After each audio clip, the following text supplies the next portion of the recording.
Most people imagine the internet as a single, continuous cloud of data. In reality, it is a composite structure. It relies on billions of isolated networks, all continuously handing off data to one another. The engineering requirements for these networks scale drastically. Sending a file across 5 centimeters of space requires entirely different hardware, security protocols, and radio frequencies than sending that same file across 5,000 kilometers. When you tap a button to sync your smartwatch to a remote server, that single request must cross multiple strictly defined network perimeters in a matter of milliseconds. Understanding where one network boundary ends and another begins is a mandatory prerequisite for anyone designing cloud architecture, routing physical infrastructure, or defending systems against cyber attacks. Engineers classify network infrastructure into 4 foundational categories: PAN, LAN, MAN, and WAN. These acronyms are not arbitrary marketing terms. They define strict geographic boundaries and specific infrastructure requirements. To understand how global communication functions, we have to look at how network architecture changes physically and logically as the physical distance expands. In networking, scope dictates the technology. The physical distance your data travels determines the exact hardware required to carry it. The smallest boundary is the personal area network, or PAN. This operates within a strict range of a few centimeters to a few meters.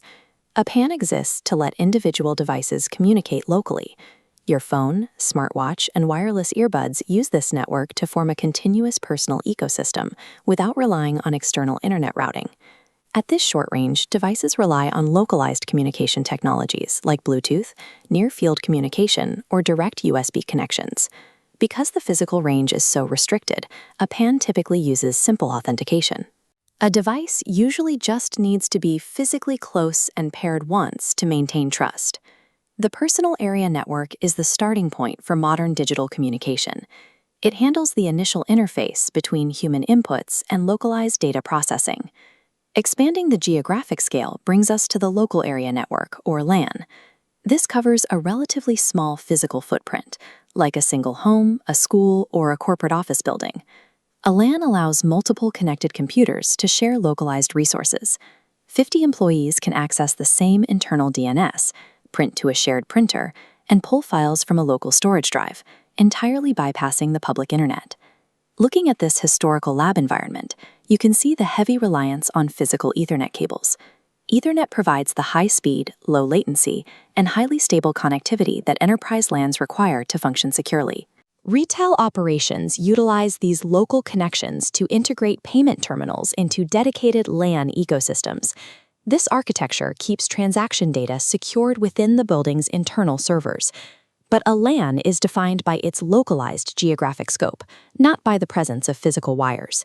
Your home Wi-Fi router creates a strict LAN environment. It simply uses wireless radio waves to connect your local devices instead of copper cabling. The architecture of a LAN exists to optimize internal collaboration while keeping those internal systems completely isolated from public access. Stepping up the scale again, we reach the Metropolitan Area Network, or MAN. This infrastructure spans an entire city or a large urban region. Cities require MANs to bridge disparate local networks together. A university campus with multiple buildings, a regional hospital system, or a city's public transportation grid all need synchronized communication across miles of urban space. This early municipal control room illustrates the demand for MAN infrastructure. To manage a city effectively, dispersed data points like traffic cameras and emergency channels had to be ingested centrally. Today, that scale of data requires high-capacity backbone networking, dedicated communication lines, and miles of underground municipal fiber optics connecting specific hubs across the city grid. A local network is far too small for a city's operations, and pushing sensitive municipal data out into public internet routing is too insecure. The MAN provides the necessary middle ground. It operates as a dedicated, high-capacity aggregation layer, keeping massive urban infrastructure functioning synchronously. The final physical scale is the Wide Area Network, or WAN. This covers massive geographic boundaries across countries, continents, and the entire globe. WANs are built to facilitate long-distance data routing. They securely connect geographically distant enterprise locations. Take a corporate enterprise operating out of a headquarters here in London. They require constant, secure communication, with their branch offices operating here in North America, while simultaneously exchanging live data with their Asian infrastructure located here in Singapore. Connecting these landmasses requires immense physical engineering. As you can see from the heavy equipment on the specialized ship, telecom companies must lay and maintain thousands of miles of transoceanic fiber lines, alongside satellite arrays and massive internet exchange nodes. Massive private WANs do exist for individual corporations, but the public internet itself operates as a singular, globally accessible WAN. This global transport layer is what physically powers the digital economy and makes centralized cloud computing possible. Trace a single data request. When your smartwatch syncs, it hands the packet to your phone using a personal area network.